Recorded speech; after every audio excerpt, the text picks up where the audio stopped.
નમસ્કાર KTV news Gujarati સાથે હું છું ઉર્વિશા વેગડા। સમાચારની શરૂઆત કરીશું વડોદરાથી। સમાચાર મળી રહ્યા છે વડોદરામાં સૌથી મોટો ભૂવો પડવાનો મામલો સામે આવ્યો। વીઆઈપી રોડ વડા સર્કલ પાસે સૌથી મોટો ભૂવો પડ્યો છે। વડોદરાના સૌથી મોટા ભૂવામાં મેયર પિંકી સોની ઉતર્યા। 12 થી 15 ફૂટ ભૂવાનું સમારકામ કરવા મેયર પહોંચ્યા। જરૂરિયાત સામાન લાવવામાં વિલંબ થતા કામગીરીમાં વિલંબ થયો।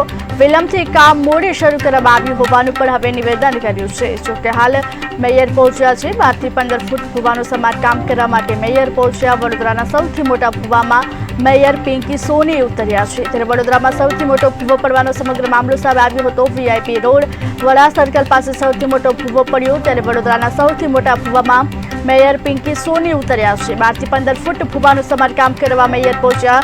જરૂરિયાત સામાન લાવવામાં વિલંબ થતા કામગીરીમાં વિલંબ થયો। વિલંબથી કામ મોડે શરૂ કરવામાં આવ્યું હોવાનું પણ નિવેદન આપ્યું છે। વડોદરા શહેરમાં વુડા સર્કલ પાસે ભૂવો પડ્યો છે। સતત વરસતા વરસાદને કારણે સતત 3 દિવસથી સમગ્ર ગુજરાતમાં પણ વરસાદ વરસી રહ્યો હતો। ત્યારે આ કામગીરી માટે તાત્કાલિક જ બધું મટીરિયલ ઓર્ડર કરી દેવામાં આવ્યું હતું।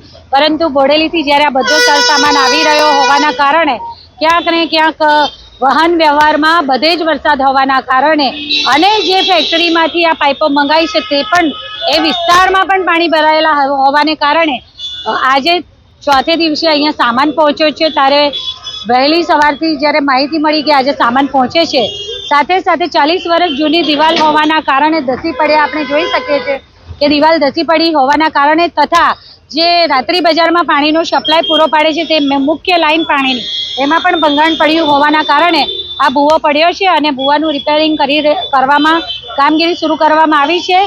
પરફેક્ટલી ગ્રાઉન્ડિંગ વગેરે કરી અને ભૂવાનું પૂરણ કમ્પ્લીટલી વ્યવસ્થિતથી કરવામાં આવશે।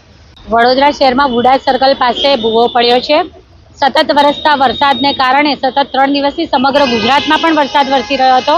ત્યારે આ કામગીરી માટે તાત્કાલિક જ બધું મટીરિયલ ઓર્ડર કરી દેવામાં આવ્યું હતું। પરંતુ બોડેલીથી જ્યારે આ બધો